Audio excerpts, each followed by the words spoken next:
Hey, you guys, how's it going? Welcome to my so-called live stream. Actually, it's my so-called book club. My name is Natalie. This is my channel, my so-called Gen X Life. And we are starting a new book tonight. Of course, joining me always is channel member and subscriber Grendelson. How's it going, Grendelson? What up? Hello. We are going to tackle a subject that I can already tell is going to be a little spicy tonight. As we start our new book, which is 13th Gen, Abort, Retry, Ignore, Fail from 1993 by Neil Howe and William Strauss. Oh, yes, nice. Absolutely. Actually, I have two copies somewhere, too. I don't know. Even know. So we're going to start this tonight. This was the first book written like not a fiction novel. Like Douglas Copeland's book was Generation X. It was a fiction. It was a novel. This was the first book that was written about Generation X to define them, to identify them, to try to figure them out, because it was written by two boomers, Strauss and Howe, but they were like, hey, these people here born in these years are not like the boomers, and here's why. And they they are very big in the very beginning of this book to describe Generation X as 1961 to 1981. This was the original definition of Generation X 20 years before Pew Research made them 1965 to 1980.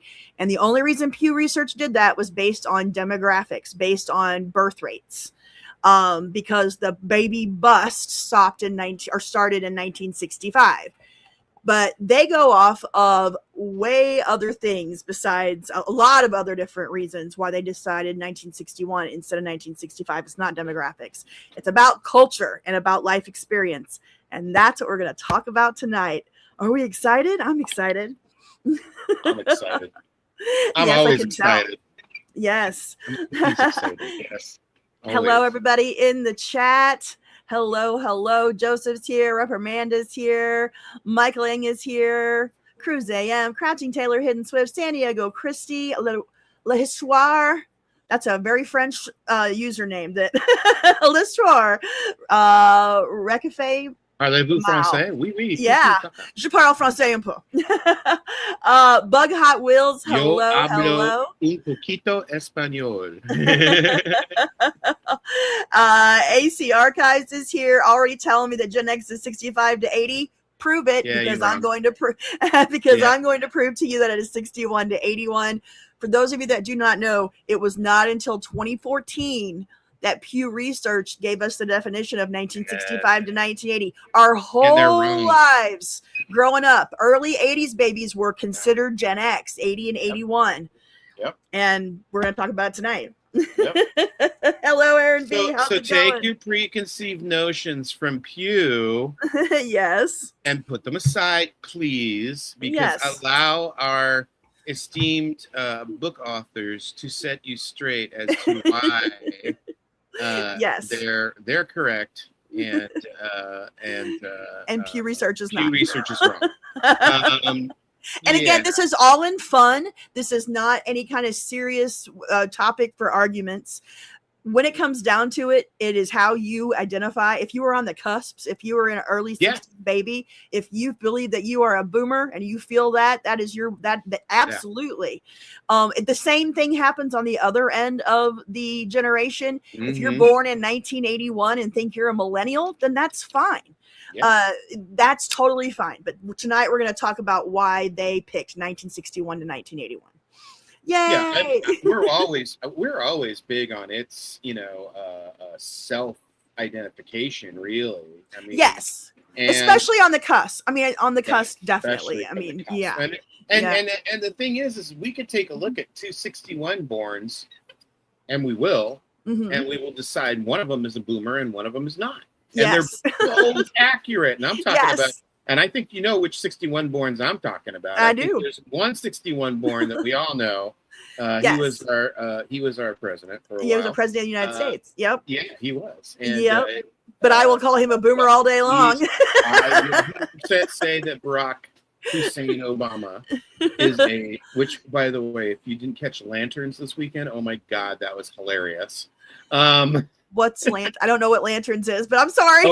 No, Lanterns is a brand new TV show. It's based on DC Comics Green Lantern character, and it's based in the new Superman DC universe. Gotcha. And it has Kyle Chandler from Friday Night Lights and a bunch of other good shows people like him from. Yeah. He's playing the main Green Lantern, Hal Jordan, and there is a funny line where he is interrogating somebody that he thinks is an alien, and there he just goes off on all sorts of things that people who aren't aliens would know. But if you're an alien, you probably wouldn't know. Gotcha. Like you live in Nebraska and you have no feelings whatsoever about Barack Hussein Obama.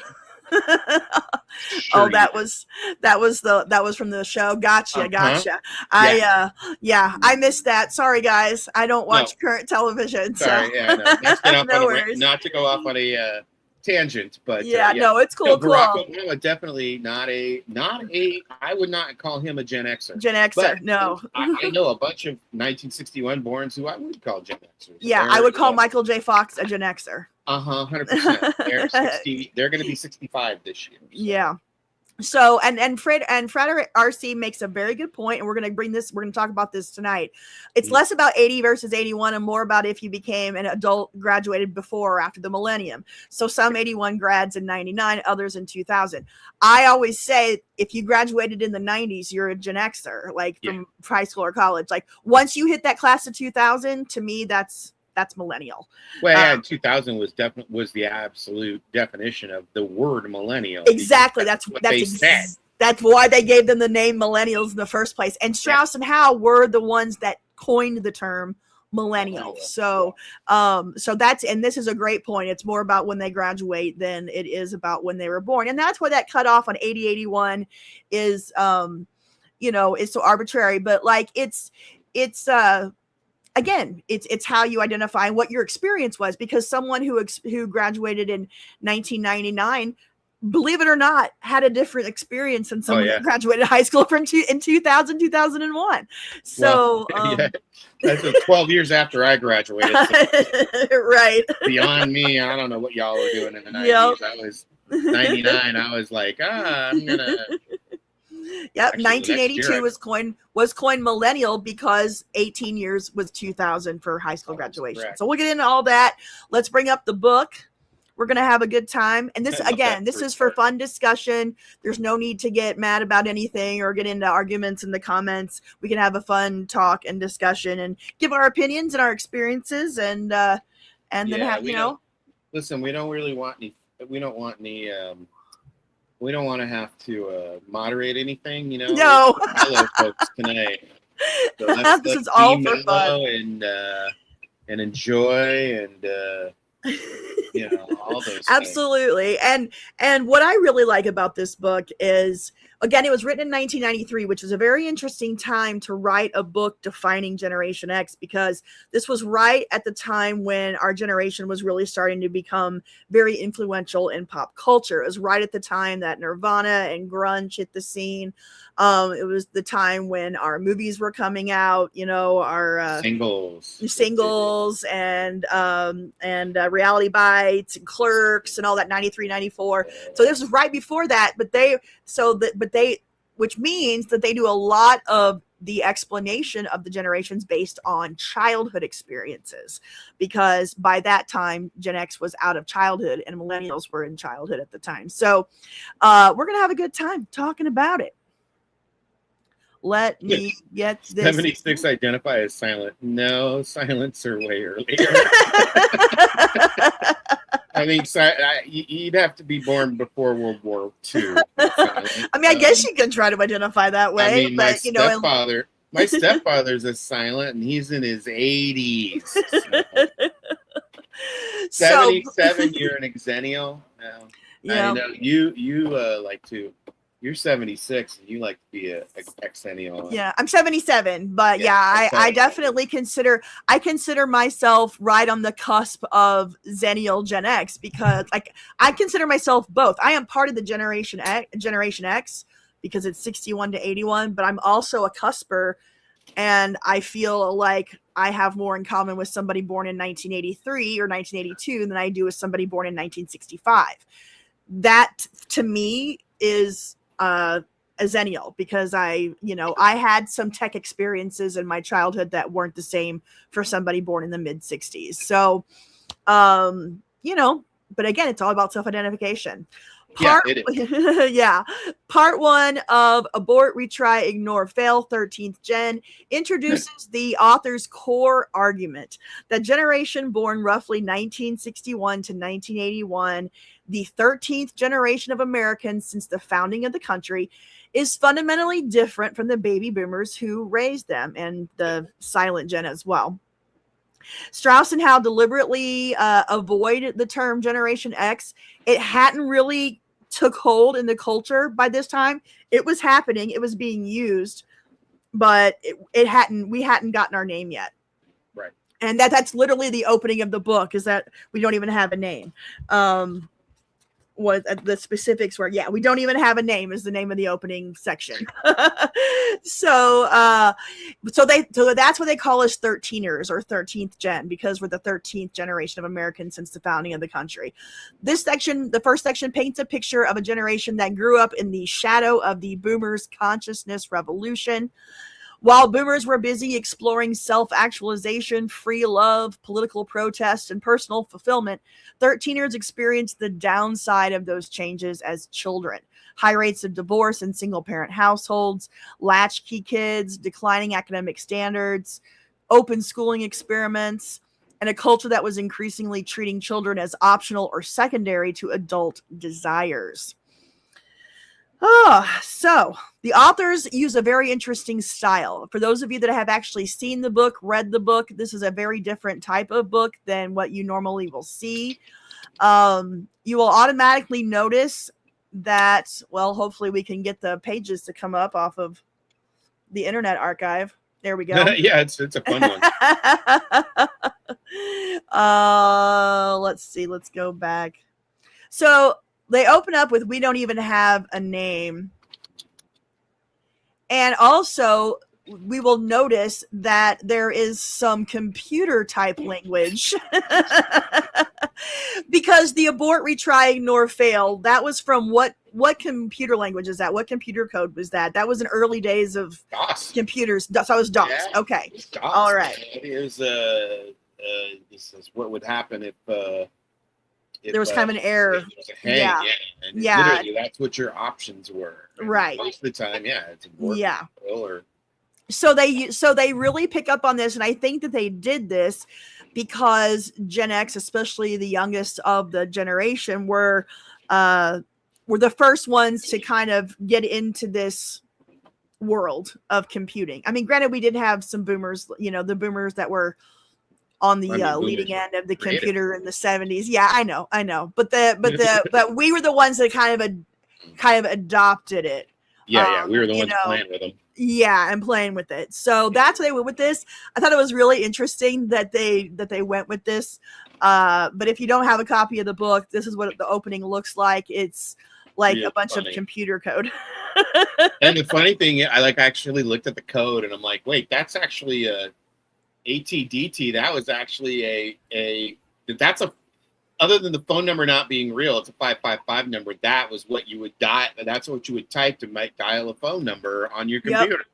Yep. When we first got the internet in 92, that's what we had. We had to, there was 8 phone lines at the high school. We had to dial into those phone lines to connect to the internet. Wow, that's how we did it. You first got out of that in 92, huh? 92. Right? Mm-hmm. Yeah, our high school, the head of our physics department at the high school was really into all the stuff that was happening with the internet, and so he set up a whole program, like I said, where he had the 8 lines that you could dial into, and it took hours to get through. Like, you'd constantly get a busy signal, so you'd keep repeating, recall, redial until you could get a line. Only 8 phone lines for sure. Yeah, phone lines for hundreds of students. Yeah. But you have to remember that most people didn't even have a computer at home to do it, or a modem. Yeah, so my first modem was I first started playing on the proto internet in 88 when I got my Mac, but our high school in 85 had a 30 machine Mac lab, brand spanking new. You guys were lucky. We were the math, science, computer magnet school, and we were the grand experiment of let's bus a whole bunch of white and Asian kids into the hood and call it what do you call it? Call it anti-segregation. That's what we'll do. It was a really interesting time. I got a book in there for that. But yeah. That when I want to add this DOS, disk operating system. Mm-hmm. You can thank Mr. Bill Gates for that. Ooh. He didn't write it. Nope. He stole it. He stole disk operating, he licensed it. He licensed it. That's what he did with everything. He licensed everything. Bill Gates never wrote a damn line of code in his entire life. No. And actually, probably neither did Steve Jobs. Wozniak absolutely did, but yeah, Gates and Jobs didn't do. There was more to the computer business than just writing code. So they did other parts of the business, like you said, licensing. Yeah, I mean, they were but. All right, let's get started. This is a very first opening paragraph. I wanted to read this because it was kind of fun. It's titled, "We Don't Even Have a Name." Imagine coming to a beach at the end of a long summer of wild goings on. The beach crowd is exhausted, the sand shop-worn, hot, and full of debris. No place for walking barefoot. You step on a bottle and some cop yells at you for littering. The sun is directly overhead and leaves no patch of shade that hasn't already been taken. You feel the glare beating down on a barren landscape devoid of secrets or innocence. You look around at the disapproving faces and can't help but sense somehow that the entire universe is gearing up to punish you. This is how today's young people feel as members of...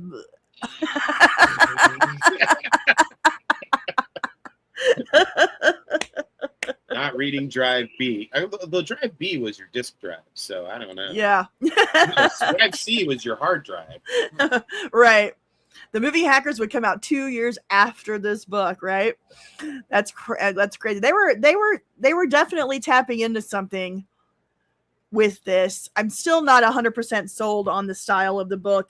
It's not my favorite. Silly as F. Yeah, it comes across as very juvenile. I feel like it comes across as a couple of out of touch boomers trying to be in touch. Yes, it's like, hey fellow kids, it's the meme.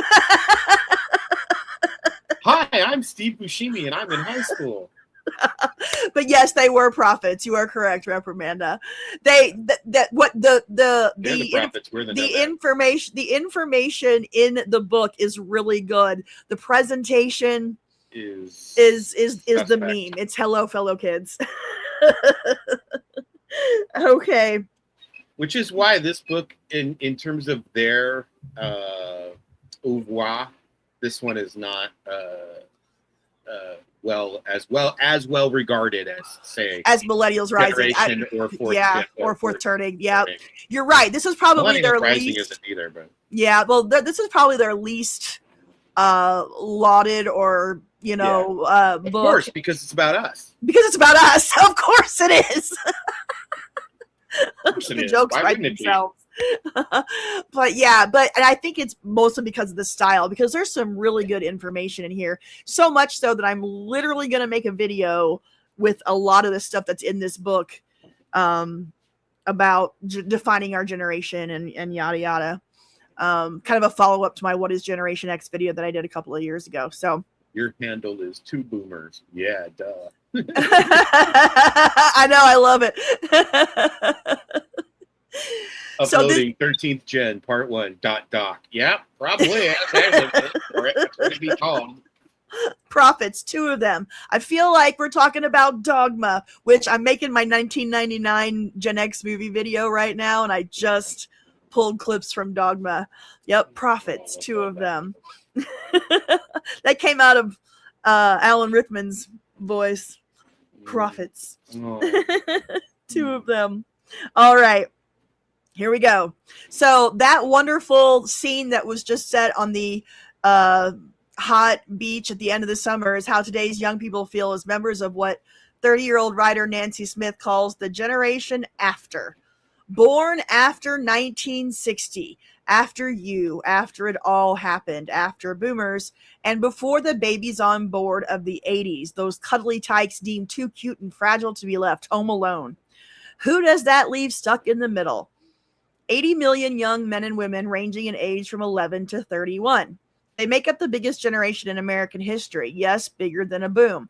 If you include 61 to 65, even with the abortion rate, we still are a ginormous generation compared to the others that came after. I don't know if we're technically as big as the boom still, but I don't know. It says we're 65 million in the U.S. and 1.4 billion globally. Yeah. But, right now, 65 to 80. Yeah. Right. That's the problem. That's when you get information and data like that about the size of our generation, it really depends on how you quantify it. And since Pew Research did the 65 to 80, that's become the industry standard, which is maddening to me. But I guess you have to come up with ways to do statistics some way. We're the most diverse generation, ethnically, culturally, economically, and in family structure. The only generation born since the Civil War to come of age, unlikely to match their parents' economic fortunes, and the only one born in the 20th century to grow up personifying to others not the advance, but the decline of their society's greatness.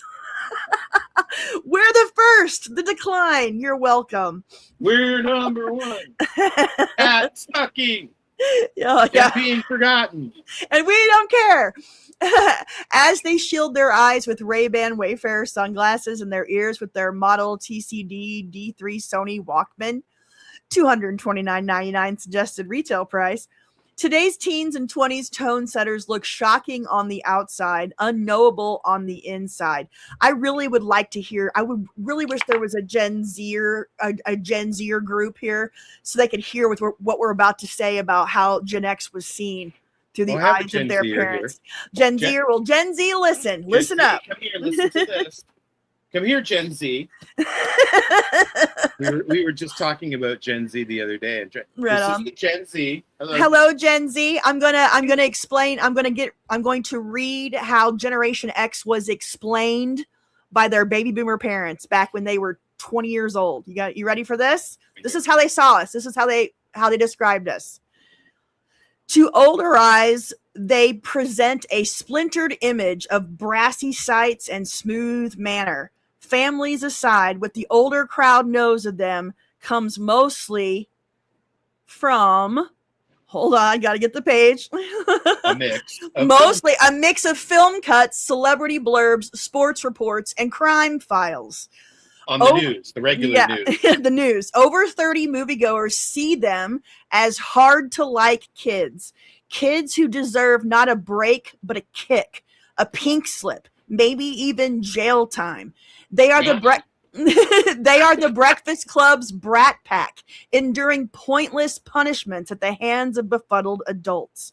Hard Harry trying to pump up the volume for his why bother generation. Bill and Ted having adventures that could only seem excellent to somebody as terminally stupid as them.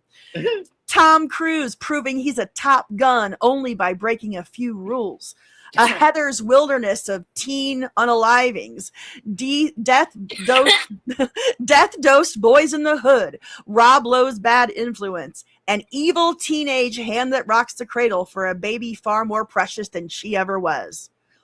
Here and there, screenwriters lighten up a little, for example, when Ferris Bueller combs for pleasure in A World Gone Mad, or when Edward Scissorhands becomes an artist with the aid of his deformity, or when Wayne emerges from his parents' basement to find a way in a no-way world. But mostly, the impression is of kids growing up too hard to be cute. Yeah, that's what they thought of us. Isn't it great? Now you know why we're so cynical. Yes. That's how our parents and grandparents felt about us. Because your parents hated you. Exactly. Put them in the Iron Maiden. Yes, the child understands. Yay! Yay, we were hated by the boomers just as much as y'all.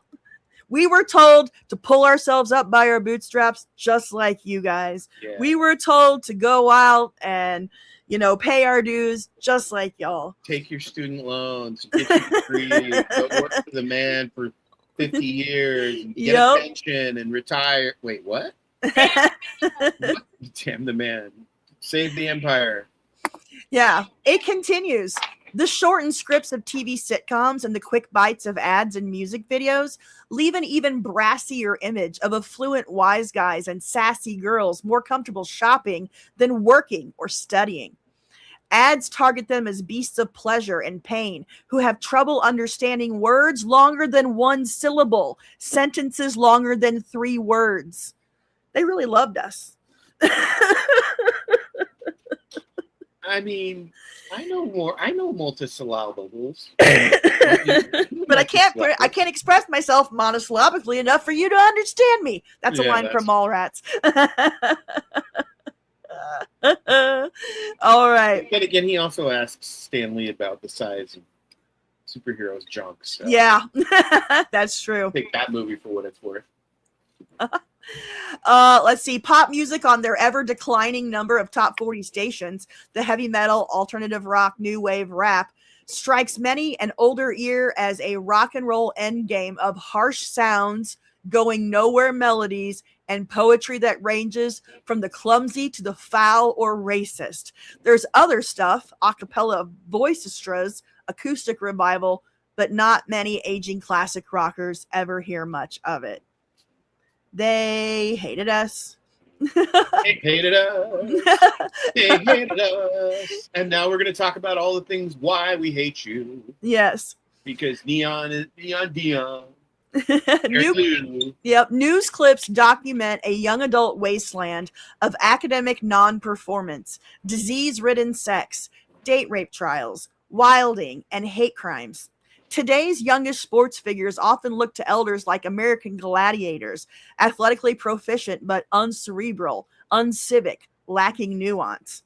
To older eyes, the Neon Dions differ from the Namus and the Aarons, partly in their size, speed, and muscularity, but also in their in-your-face slam dunks and end-zone boogies and weak team loyalties. Yeah, and by the way, no one knew who the heck Namath and Aaron was back then. Well, I mean, I would say in the 90s, we knew who Joe Namath and Hank Aaron were in the 90s, I would say. Oh, yeah. Yeah. Those who, like Mary Lou Retton, do succeed in capturing our hearts invariably set off to Rettinize themselves and capture our product endorsements. Team logos, once sources of local pride, now mark territory for inner city gangs.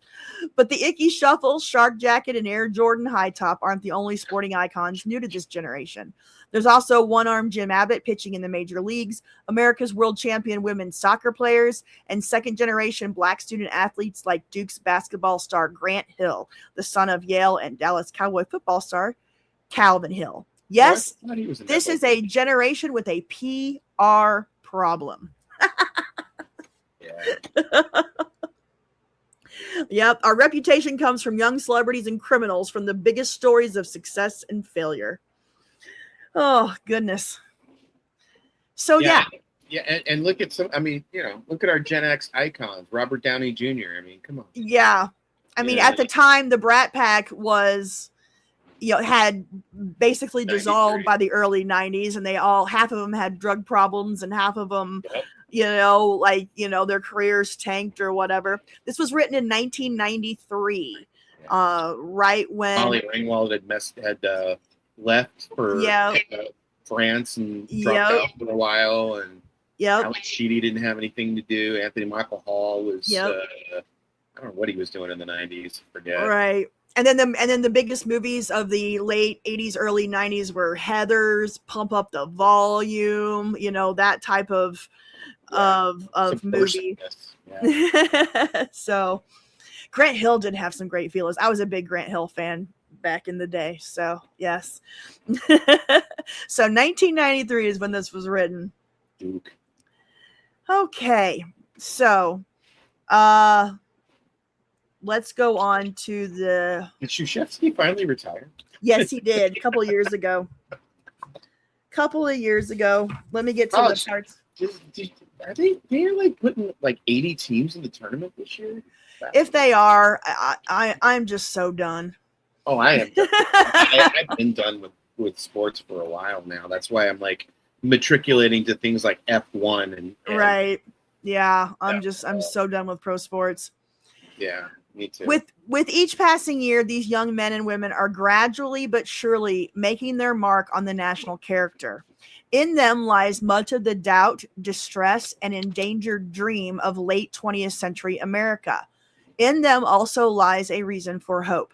As a group, they aren't what older people wish they were, but rather what they themselves know they need to be. Street smart survivalists clued into the game of life the way it really gets played, searching for simple things that work in a cumbersome society that offers little to them. When they look into the future, they see a much bleaker vision than any of today's older generations ever saw in their own youth. Even the hard-pressed youths of the Great Depression saw a path, albeit difficult, to a bright future under the guidance of wise and determined older adults. But today's teens and 20s aren't singing about any over-the-rainbow reward and see precious little wisdom and determination up the age ladder. They have trouble identifying any path that does not lead to decline for them and their nation. Yay! Yeah, I think that was, one of the things I definitely feel like is that they were, the older generations were really jealous of us. And so they had to put us down and put us in our place. Right. I think that is a huge, especially some of the boomers. I think the boomers got really afraid of our potential and were determined to keep us down. Yeah. Yeah, they became such an adult focused generation. Like it was them first, me first kind of a thing, and the kids was secondary. The kids was, go off and do your thing. I mean, we've talked about it before. They literally had to have commercials on TV telling parents, do you know where your kids are? Yep. Because they didn't care. They didn't know. Well, also it's like that there was that time period, and it's because the American norm was you were supposed to get married and have kids. A lot of people had kids that probably shouldn't have had kids, right? And as that paradigm became less and less prevalent, we have a lot of people now who are childless and by choice, and I think that's a fantastic thing. I think staying child free because you want to is an amazing thing, and I respect the hell out of it. I will. As someone, trust me, it ain't the easiest thing in the world to be a parent. Trust me. Yeah. Oh, I know. The grass is always greener on the other side. But I will say that I chose to be child free. I regret it deeply now that I can't have children anymore, that I passed that age. Yeah. And I feel like I was sold a bill of goods by society that didn't really pan out. But that's the choices I made. And that is, so if you're not having a kids because you truly you're not a kid person and that's just not going to happen, I get it. But I feel a lot of people make these decisions and because of they're told, you can have this career or you can go to college or you can make all this money or you can travel or you can do whatever. And then 20 years down the road, especially women, it's just like at some point you're like, oh. It's a little different from men. Yeah. He's having kids still and he's 89. Yeah. So, I get it. Although I got to tell you, man, there is no way I'm having another kid. Yeah. I don't care how old I am not changing diapers ever again. Right. Well, yeah, and I couldn't do that now. And I know the trend is having older moms, women are older, having babies. And I can't imagine having a baby at this age and taking care of a toddler at this age. We were talking last week about on a live stream that bars are starting to target Gen Xers because the young kids aren't drinking. And I'm thinking, who wants to go to a bar? It's like I'm 48. Like the thought of going out to a bar, just like, there's just some things in life that are just better for the younger years. I don't know. All I know is that when we come to, I know when I go, I'm a grandpa. When I don't think I'm ever going to become a grandpa. Thank God. I don't think my Gen Z is going to have a kid, but that's okay. I'm okay with it. But I know that once book club is no more, I know Tuesday nights I'll be going to bars to do trivia night, because that seems to be the trivia night. Trivia would be fun. Yeah, that's true. That's true. And there seems like there's more trivia on Tuesday nights than any other night of the week for some goddamn That's true. reason. I have no idea. Yeah, Tuesdays and Thursdays seem to be the nights for those types of things. Yeah. But we're gonna be doing book club. We're gonna be talking about this book for the next couple of weeks, or tonight and then next week, and then in September we're gonna be starting the Nelson book, What Happened to Your Hair. All of the winners, I hope that you all got your books. Please let me know if you did. I mailed them all out. And then, so we're going to be doing that. And then after the Nelson book, we will be taking a break on the book club for a while, because I got some other stuff that I got to do and take care of. But we'll be doing this probably through September into October. And then I we'll see what happens. I did get a box of Pro Set music cards that should have some Nelson cards in it. Should be here tomorrow. I'm so excited. But you gotta use your willpower and not. I know. I'm not going to open up. I can't. I got to hold on to the box for like a whole week. I can't even crack it open. You can do it. Can't crack open 35-year-old trading cards. I don't know. Yeah, you'll be all right. I know. Let's see what Eclectic Deb says. While going through infertility in the 90s, the statistics said 1 in 6 couples were having the same problems. That's interesting. Wow. Yeah. You know, I mean, there's a lot of things about having children and reproduction and health that really changed. I mean, and they talk about it again. Gen Xers were the first generation born to parents that had a choice. They could take women could take birth control. And so that really changed our society in a way that I don't think we talk about enough. How it changed how people, choose families or family planning or getting married and all that stuff. It just changed. It changed a lot about our society, because all of human history up until the 1960s, you really couldn't do that. as safe or as legal as you could past the 1960s. Yeah, so. And apparently, the free love era was really fun, but yeah, we didn't get any of that. right. Really Joseph got his Nelson book. Yay! It would have been really fun to have guilt-free sex without fear of dying right. from AIDS, or all you're really worried about is syphilis or gonorrhea, right? Whatever, you go get a shot, you're done. Yeah. You get AIDS. Well, yeah, and then nowadays, like it's progressed throughout the generations to where now, like young adults aren't having sex at all, or like they're not. A certain percentage are, but if you look at the overall percentage, they're not. They're not having sex. Tribe are, but they're not having sex. They're not drinking. They're not driving. Yeah, they're not becoming literate. Right. Oh my they're God, not going out into the world. School went back. School started this week, and by the way, who the hell decided school starts in August?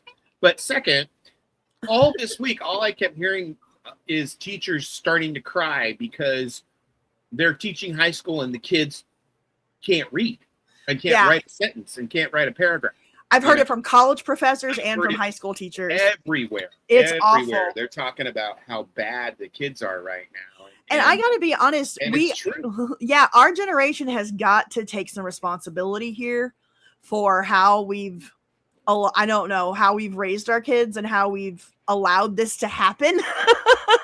It's so easy to put a screen in front of a kid, or it's so easy, it was, and it is, and to just pawn off just try to pawn off your upbringing to the teachers, and it's like we haven't been holding kids accountable, or at least. Well, I mean, for me, I can say this: my experience with having a child in a public school system was that the public school system wants way too much out of the parents and is not giving the type of education that we had. Right. When we went to school, we learned a lot of things that we should know. We didn't learn everything we should know, but we had the home ec classes. We had wood shop. We had, auto shop. We had phonics, reading. If you weren't a brain, you had options in high school. They don't have that anymore. Right. There's no tech classes anymore. There's no trade classes anymore. Right. And yeah, the whole public school thing is a whole mess that we could talk about for hours. But but yeah, let's not go down that road. But for us, but this all started with us, and it's just gotten progressively worse. You know, here in this I don't book, know that it did all started with us, because I don't think that the boomers' parents were all that interested in their upbringing either. You know, I think they got a better upbringing because of the systems that were in place and because of the post-war, you know, prosperity. But I don't think their parents gave that too much of a, you know, care about them either. So. Oh, see, I would disagree. I think with they that. cared more, but they don't. Yeah, I mean, you know, but there was a huge generational clash between the GI generation and the boomers. They were the ones. They were the ones that founded the term generation gap. Right, but they were invested in their kids. I think way more than boomers were into us. Yes, and I feel like it's just gradually receded. But as far as this outlook of children, as far as you know, you guys are failing in schools, you're not doing well, you don't have this whole negative attitude towards children really hit with us. And it's just kind of gotten, the millennials did get a lot of safe spaces, baby on board, everybody gets a trophy kind of stuff. Yep. But then it's kind of reversed back. It's weird how it's all about, you know, everything is about the adult or the parent and not about the child. And I don't know, it's especially with like our public policy and things like that. So I don't know. It's weird how we've had this idea of kids these days. Well, I will say this. I think part of that happens because no one wants to be told that they're a bad parent, even if they realize they are a bad parent. Right. No one wants to be told how to be a parent. Right. Right. Well, yeah. Once you are a parent and you're like, well, I'm going to parent my way and you parent your way, and you get really deeply entrenched in raising your children the way you think that they should be raised. I mean, I think I know that's how I feel. So, you know, I don't really remember where I was going with that, but I think that's a huge paradigm. I think that's a huge reason why parenting is so difficult to systemize, is because parents don't want to be systemized. You know, they want to be able to have the freedom to teach their children what their values are. Sure, and you can't. And you know, you got and to have any kind of one size fits all for kids when it comes to education or parenting or teaching. I mean, every kid is different. Every kid learns different. Every kid, you know, has different strengths and weaknesses. And to try to have, you know, one size fits all education is very, very difficult. And you know, we've taken out things like you know, the advanced classes and stuff, and it's hard to tell. It's a difficult thing, and I don't want to get in the weeds on this. I want to get back to the book, but so it's just interesting how this happened. Let's bring this back up. All right, now we're going to get into why they decided 1961 to 1981. Okay. Where are we? We are on page 12 with the Rent This Space cartoon on the back of the guy's head. Yep. So we just finished up. They have trouble identifying any path that does not lead to decline for them and their nation. Instead, they sense that they're the cleanup crew, that their role in history could be sacrificial, that whatever comeuppance America has to face, they'll bear more than their share of the burden. It's a new twist and not a happy one on the American dream. Are they a generation? Yes, with a personality that reaches across the board. Rich and poor, black and white, Hispanic and Asian, male and female, celebrity and everyman. Whatever a 15 or 25-year-old's individual circumstances, he or she can sense a composite personality, a generational core. It's something each individual can help define. slack within, or fight against, but cannot easily ignore. The simple fact of ethnic and socioeconomic diversity, in contrast to the far greater homogeneity found in older generations, is an essential part of this persona. If we call them a generation, we have to set birth year boundaries, but where? Over the past quarter century, demographers have persisted in defining the birth years of the baby boomers as reaching from 1946 through 1964, and the baby busters as starting with the 1965 birth year. But the demographer's approach crams people into a generation based on the fertility traits of their parents, not on the behavior of the people themselves. For years now, pollster Pat Cadell has been urging that the boomer boundary be pushed forward, that young people born in the early 60s simply don't fit that sociocultural B word. Cadell is right. The last boomers were born in 1960. How do we feel about that so far? I mean, that's what I still think 60 is maybe a little too early, but my mantra is if you remember Kennedy being alive, then you are a boomer, and if you don't. Right. And if you were born in 1960, you'd have been 3 when Kennedy was shot. So 1960 is the end of the boomers. 1961 starts the next generation. And I'm fine with that. I'm fine with that too. But they're going to go even further. The 1961 birth year is a milestone identified by every sub-30 biographer of this generation who has looked closely at the matter. Doug Copeland, Bret Easton Ellis, Nancy Smith, Stephen Gibb, David Gross, and Sophronia Scott. Gross and Scott's cover story about the 20-something generation appeared in July 1990, just after the first 1961 babies had celebrated their 29th birthdays. Yep. Babies born between 1961 and 1964 are tired of hearing themselves called baby boomers when they know they don't carry the usual hippie-cum-yuppie baggage. Author Doug Copeland, himself a baby boomer if demographers are to be believed, originally suggested Generation X as a title for this 4-year cohort of boomer knots. Now, I didn't realize that. Yeah.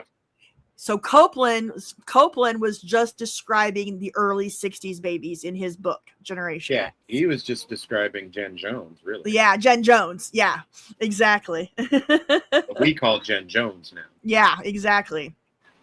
Copeland is on to something. At every age, the life cycle story of his Camelot-era Xer babies has differed sharply from the story of boomers growing older just in front of them. Trace the life cycle to date of the babies of 61. When they were born, they were the first babies people took pills not to have. When the 1967 Summer of Love marked the start of America's divorce epidemic, they were the wee kindergartners armed with latchkeys for re-entering empty homes after school. In 1974, they were the bell-bottom 7th graders who got their first real-life civics lesson watching Nixon resign on television. Through the late 1970s, they were the teenage mall hoppers who spawned the Valley Girls and other flagrantly non-boom youth trends. In 1979, they were the graduating seniors of Carter-era malaise who registered record-low SAT scores and record-high crime and drug abuse rates. In 1980, they cast their first votes mostly for Reagan, marched off as the high-quality 19-year-old enlistees who began surging into the military and arrived on campus as smooth, get-it-done collegians who marked a sudden turnaround from the intellectual arrogance and social immaturity of boomer students. In 1985, I love this part. In 1985, they were the MBA grads who propelled the meteoric rise in job applications to Wall Street. And in 1991, they hit age 30, exactly when ABC pulled the plug on 30-something, and when young adult viewers began flocking to Fox TV. By the way, did you ever watch 30-something? That show was so... My mom did. My mom was born in 57. Terrible. My mom was born in 57, so she was, she's a Jones. She's could be considered, youngest boomer, Jen Jones, right on the cusp there. I spent the entire time watching that show just wanting to smack Ken Olin upside down. Well, because it was for Timothy boomers. Busfield's been up to lately. Jesus. Yeah, it was for the youngest boomers, which was my mom. My mom watched it. She was 30 when that show started. So, my parents watched 30-something. Yep. What was the movie that Judd Nelson was in that was kind of about elite grads? Judd Nelson. I remember that. Yeah. Honestly, I can't really remember a whole lot of Judd Nelson movies besides Breakfast Club and that one where he was the lawyer. Right. You know, his career wasn't all that in a bag of chips. Unfortunately. Yeah. Okay, no, let's not get started on LA Law. All right. Yeah. LA Law was the best. All right. So if 1961, so how do you guys feel in the comments about their argument for early 60s babies not being boomers? And if they're not boomers, then that means that they are the first members of Generation X. They're going to go further, but that's their argument so far. So let me know in the comments if you buy it or not. And if you're not buying it, what's your argument? Exactly. So if that's the first birth year, where should we put the end point?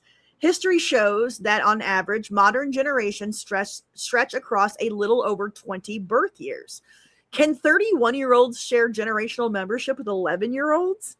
Yeah. Yes, although neither group might realize it until another decade has passed. Future events may draw lines that today we don't know about. But for now, mark this generation's younger edge at the 1981 birth year and declare 1982 babies the leading edge of the fledgling millennial generation. There we go. Yeah. See, my 1961 sister feels like a boomer but doesn't act like it. When you say feels like a boomer, what does that mean? Because if she doesn't act like it, then why does she feel like it? I'm intrigued. Yeah. She looks like a boomer.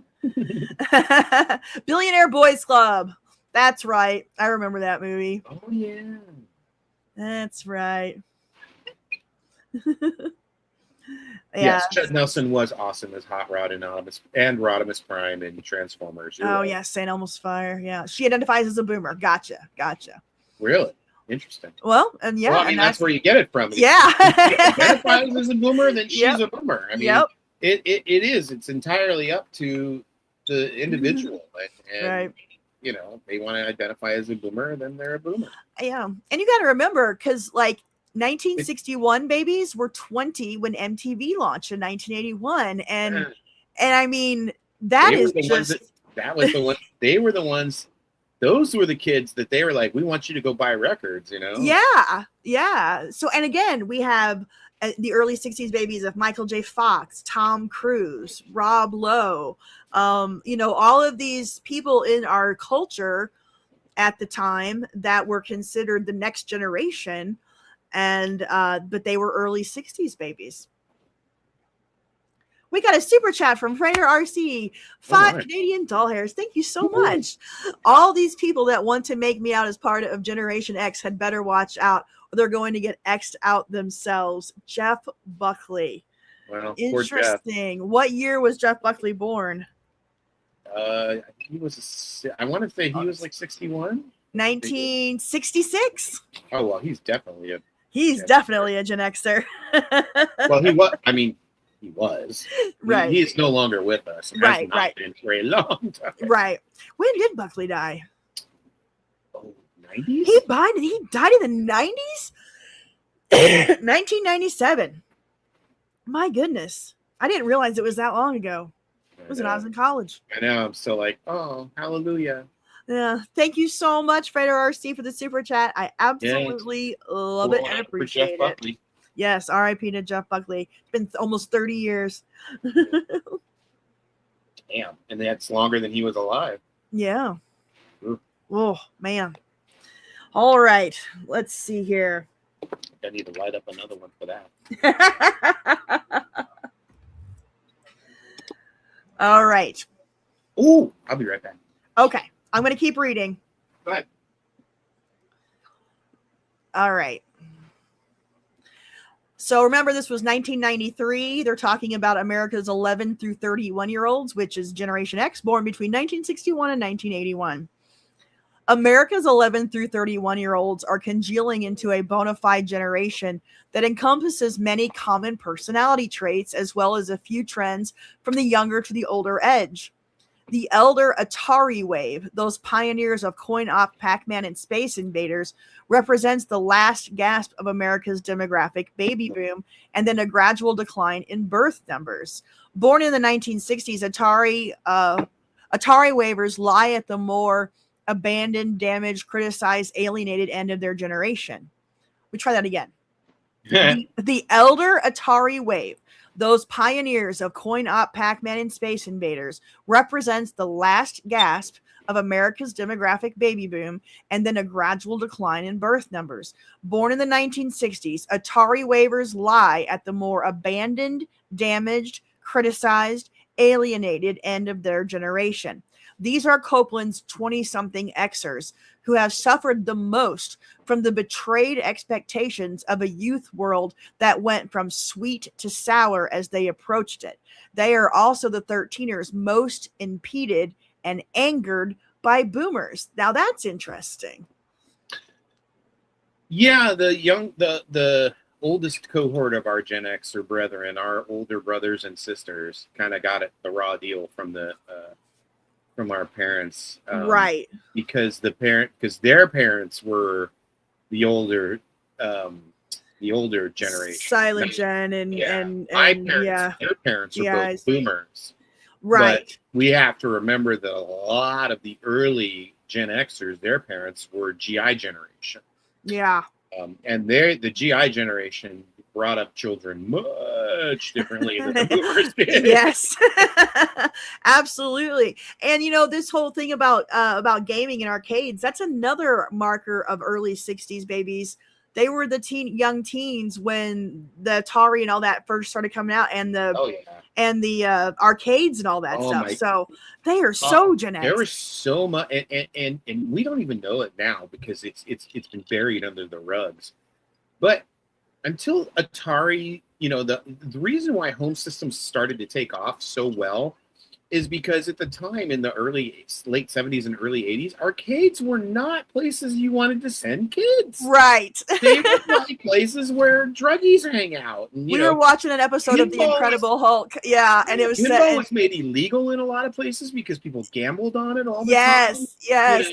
And so arcades were not considered appropriate areas for kids to play until video games started showing up. Right. The home consoles. And Space Invaders made it so that the arcade suddenly became a third space for our generation to congregate. Right.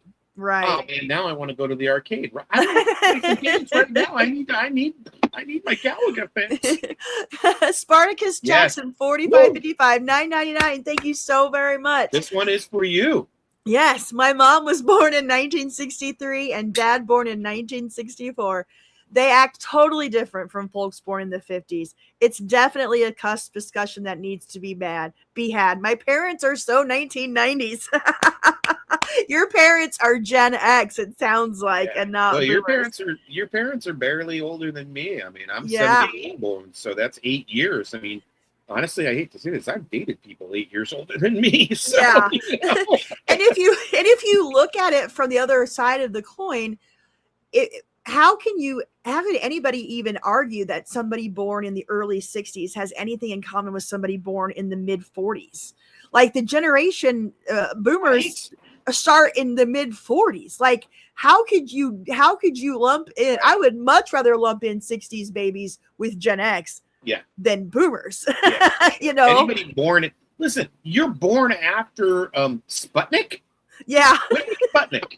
Let's look up Sputnik because I think that should be was that 59, 60? I think you're 59, born after man orbited the Earth in the space age, you're Gen X. Or if you were born after Alaska and Hawaii became a state. That's it. We're the 50 generation. Now wait a second. Alaska and Hawaii were 48, right? They're boomers. Alaska. That was 1948, wasn't it? What year did Alaska become a state? Hold on.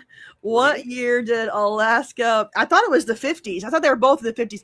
Alaska officially became the 49th state on January 3rd, 1959. Whoa!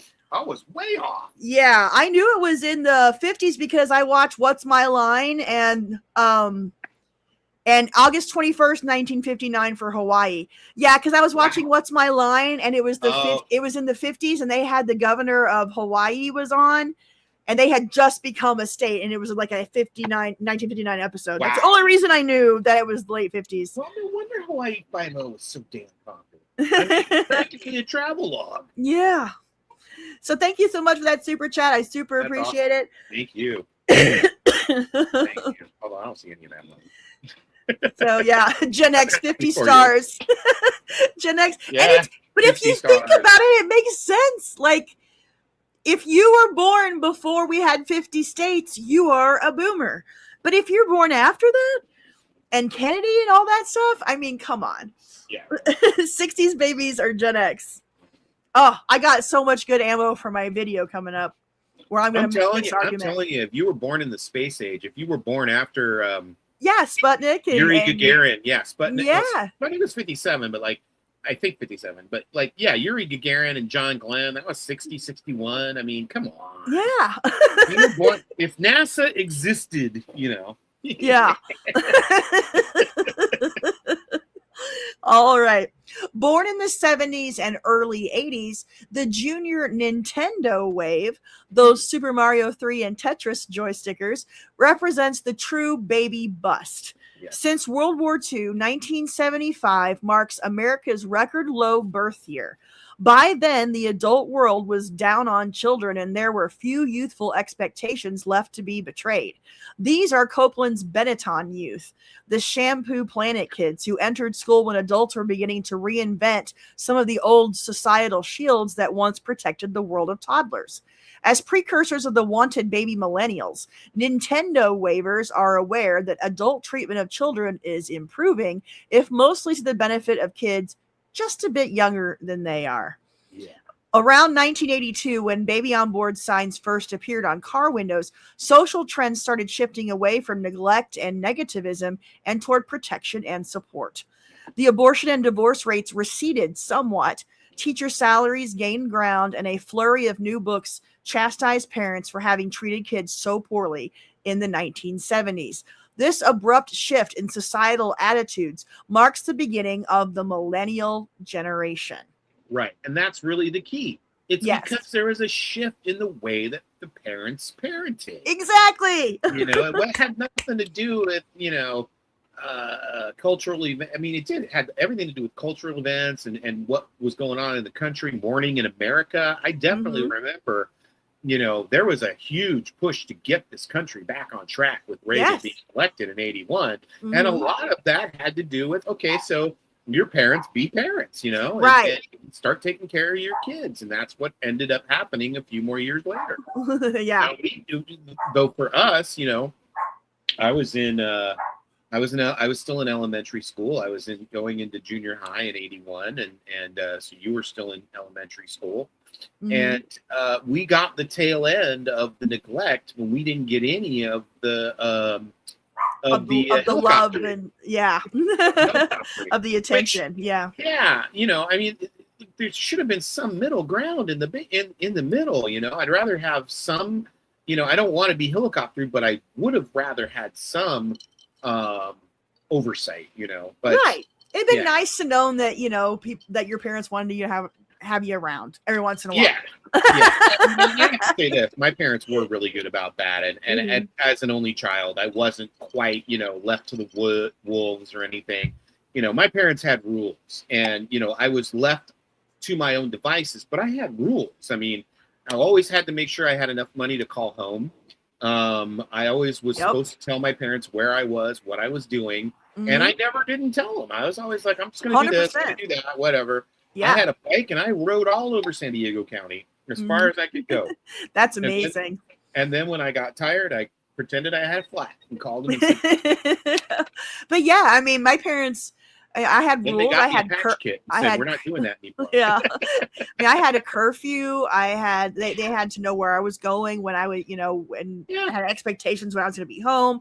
A lot of times, if I was going to stay at a friend's house, my parents would call the other parent, and be like, and set up the terms. And so, I had I was a lot of 14 freedom. or 15. Yeah, for sure. Yeah. Yeah, But that happened. Mm-hmm. Yeah, so once I had hit 15 and 16 and my dad passed away, then my mom was pretty lax after that. But I was already a good kid, so I really didn't get into too much trouble. Yeah. Well, that's good. That's good. They did start drinking in bars at 17.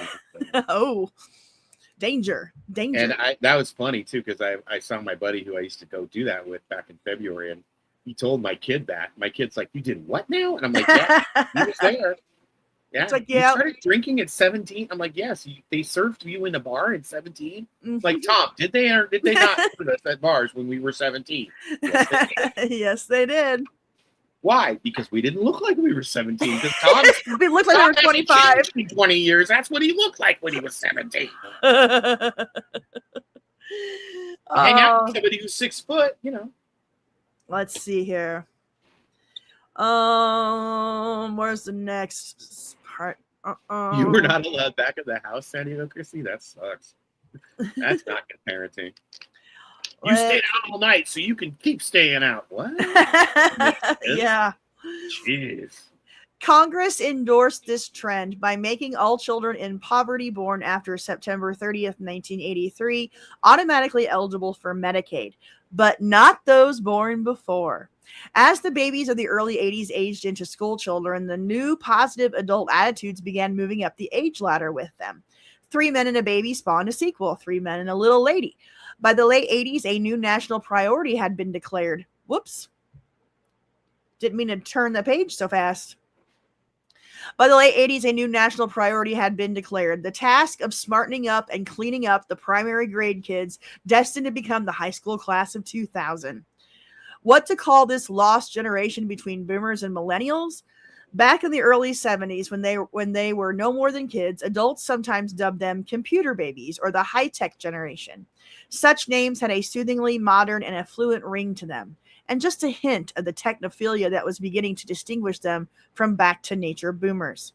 Since then, a few commentators have tried to sustain the happy tone by coining monikers like plucky or scarce. Ew, ugh.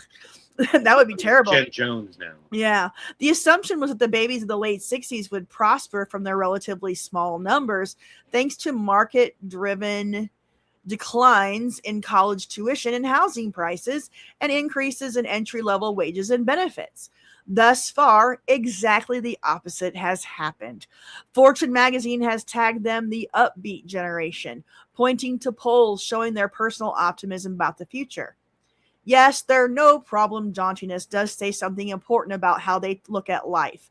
But according to all the polls, 13ers believe it will be much harder for them to get ahead than it was for their parents and are overwhelmingly pessimistic about the long-term fate of their generation and nation. Imagine a gang of plungy skydivers who knew they only have one parachute to share among them. You wouldn't call them upbeat just because each diver hopes he's the one who gets to shoot. That's a really great analogy. No, you're Keanu Reeves and you go after Bodhi when they jump out. You know that movie's 40 years old this year? Oh, God. No, it's not. 30 years old this year? Whatever it is. A Point Break? Yeah. 35 years. Oh, that's what it is. Yeah. I know they're re-releasing it. Yep. Downbeat labels are much more common, like the Nowhere Generation, Boomerang, Caretaker, New Lost, MTV, and Baby Bus Generation. The last is by far the most popular and a special favorite among demographers. But there's a problem. Baby Buster is at once incorrect and insulting. The Atari wave is not a birth bust at all, but includes some of the biggest cohorts of babies ever born in America. Even during their low fertility 70s, the term baby bust says far more about adult attitudes towards children during that era than about the personality of the children themselves. Yet the worst part of this baby bust nomer is how it plants today's teens and 20s squarely where they do not want to be, in the shadow of the boom, and negatively so. Bust after boom, as though wonder has been followed by disappointment. That's our t-shirt. I know. It's coming. Before this book club is over, I will have merch.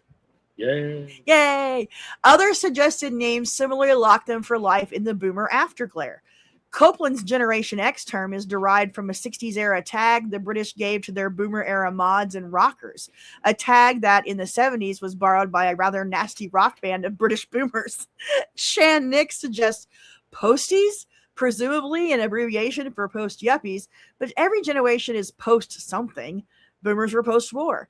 And being post-yuppie is not something today's young people want to dwell on any more than they absolutely must. Actually, Generation X actually originally referred to the children of World War II during World War II. Mm-hmm. Yeah, it was for lost, kind of like lost, nowhere, directionless children. Kids that had lost their parents in the war. Yeah. Bombings and stuff. Yes. And who were displaced from the bombings. By the way, Electric Deb gave us a super chat too. Oh. Thank you so much, Eclectic Deb, $4.99. Super appreciate the support. My silent gen parents struggled to keep the household going in the 70s. Not much time left to parent. And that's definitely a good point. That was when the economy started, early 70s, once they took the dollar off the gold standard and did the Bretton Woods and they changed economic policy. That's when women started going into the workplace. They needed more money to raise their people raise their families. Things started to get more expensive. It was slow, but it was starting to happen. Factories were starting to shut down even in the late 70s, early 80s. Things were changing economically for our parents in the 70s and 80s. And so that's a good point that they didn't really have a ton of time to spend with the kids, which is sad. But we, and then the divorce rate and stuff, because so we had, you had split homes and all of that. So yeah, it was a tough time to be a parent. Thank you so much for that. Appreciate it. Those 80 million Americans need a non-label label that has nothing whatsoever to do with boomers. So take a number, 13. The tag is a little Halloweenish, a little raffish, a little heavy. It's the floor where elevators don't stop. The donut bakers don't bother to count. In medieval Euro fable, the 13th generation is the last to suffer from a curse on the living. Counting back to the peers of Ben Franklin, this generation is, in point of fact, the 13th to know the American nation, flag, and constitution. More than a name, the number 13 is a gauntlet, a challenge, an obstacle to be overcome. My generation was born on Friday the 13th, Greg Lindbergh insists. That's going on merch. That's a day you can view two ways. You can fear it or you can face it and try to make it a great day in spite of the label. The 13th card can be the ace face down in a game of high-stakes blackjack. Kings and queens with their pompous poses and fancy curly cues always lose to the uncluttered ace, going over or going under. Aces, like 13ers, are nothing subtle, but can be handy to have around when you get in a jam. So there you go. That's how they identified and why they identified us as 1961 to 1981. They also like the 13ers. And to be honest, I like 13th gen or generation 13. For all the reasons that they listed. Obviously, X was the one that stuck, but I liked the idea of 13th gen. It made sense. But Gen X, but Gen X won. So Gen X just really, I don't know. It just identifies us as just so much, Yeah. It says a lot without being a lot, Yeah. It's just so simple. It identifies. We know who we are. Right. No one else does, but we know who we are. Exactly. I like that. Generation the 13th, like Friday the 13th. That's good. I like that. I'm going to write that down. I'm going to have all different kinds of Generation X merch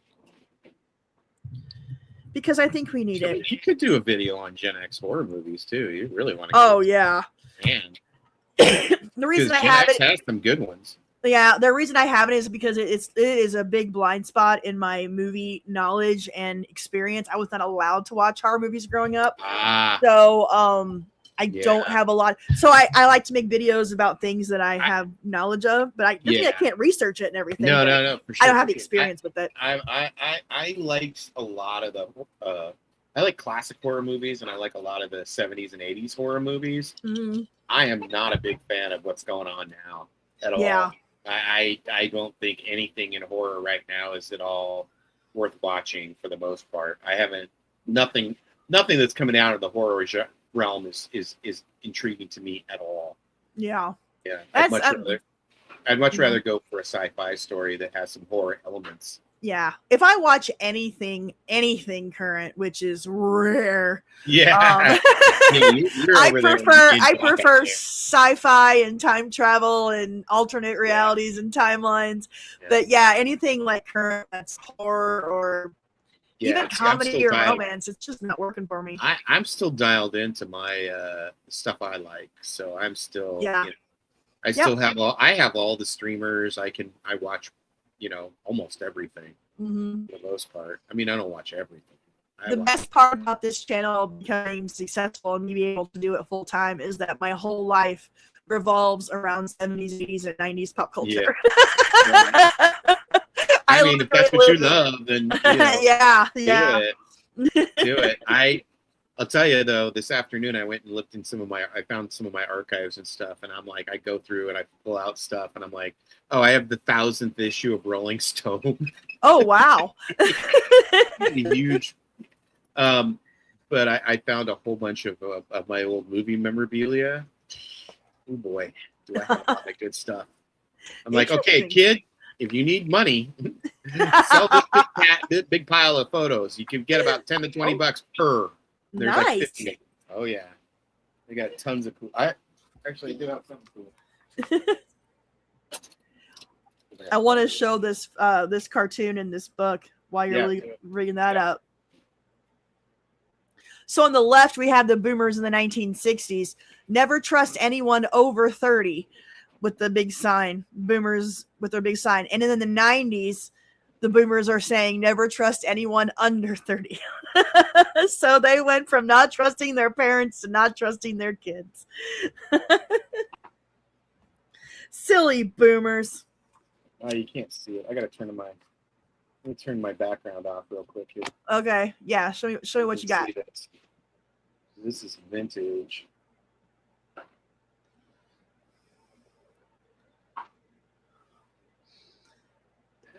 You coming? You doing it? All right. I'm doing it. Okay. Son of a bitch. So after you got a Breakfast Club photo. Yeah, and you got a Fast Times photo. Is that the famous bikini? It is. It is, and those are originals from the 80s. Oh, cool. Yeah, those are not reprints. I didn't get them, down the street. Those came from the studios. Nice. Oh, I love memorabilia like that. When I get my studio built, I'm gonna have some fun memorabilia put up. That on Fast the wall. Times photo, I'm never getting rid of that. I bet. It used to be up on my wall when I was a kid, when I was a teenager. Not gonna lie, there's a hole in the top. All right. Well, that's all I had prepared for tonight on that first part. I know it wasn't a ton. This isn't the kind of book that I don't know warrants a deep dive necessarily. This is our we're transitioning into the lighter mode once we get into the Nelson book. Right. It's just going to be rollicking fun. We're going from the, hey, we bombarded you with fourth turning stuff and made you all scared. Right. Scared to come. And now we're going to just talk about, hey, who we are. Yeah.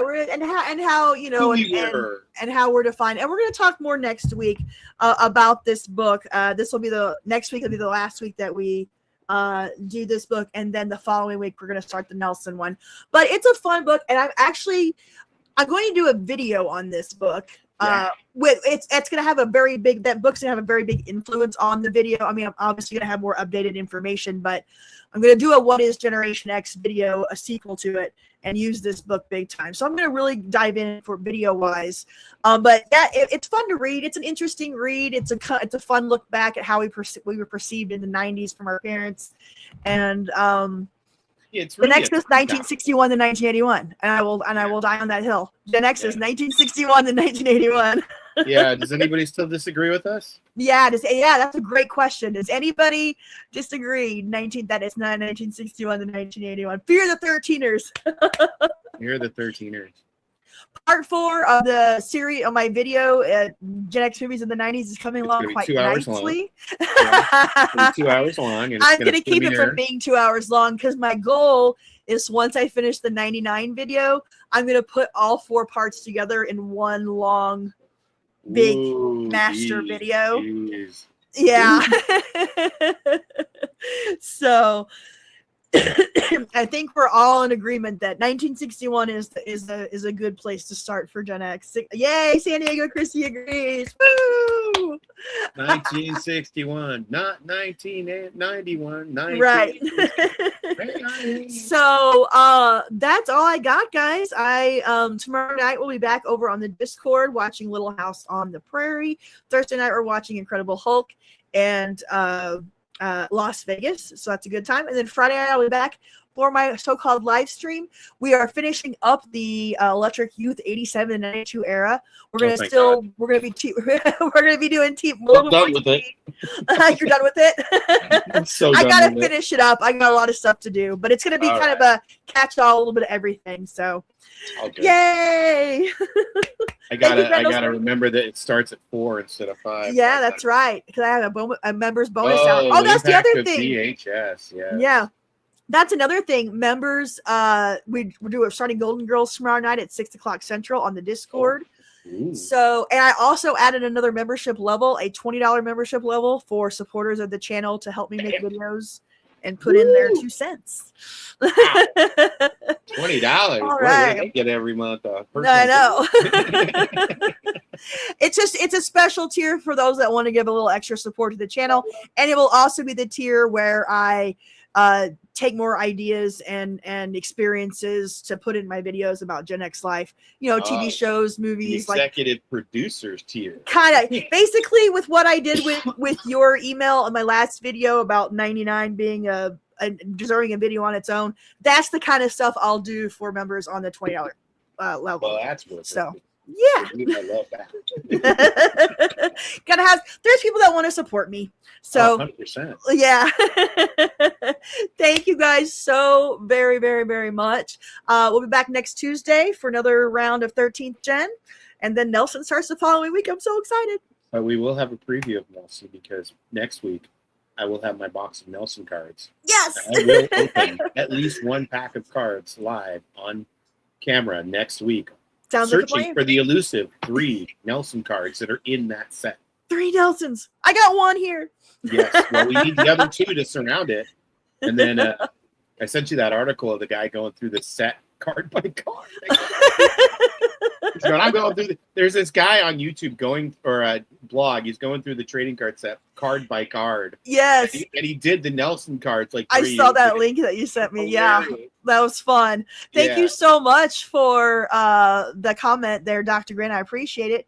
New tier says $24.99. Well, it should say $19.99 because it's called Party Like It's $19.99. I will double check. Are you on Apple? If you're on an Apple product, they upcharge an extra. But I will go and look.